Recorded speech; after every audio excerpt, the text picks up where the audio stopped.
નમસ્કાર મિત્રો, આપ જોઈ રહ્યા છો વી લાઈવ ન્યૂઝ સાથે હું છું જગદીશ.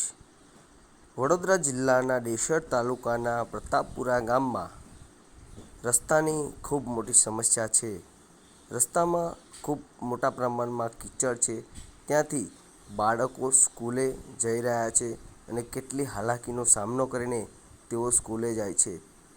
આ કીચડમાં કોઈપણ પ્રકારની જાનહાનિ કે ઝેરી જાનવર કરડવાથી બાળકને નુકસાન થયું તો તેના જવાબદાર વ્યક્તિ કોણ રહેશે તે જોવાનું. વારંવાર સરપંચને જાણ કરવા છતાં પણ હજુ આ રસ્તાનો નિકાલ આવ્યો નથી.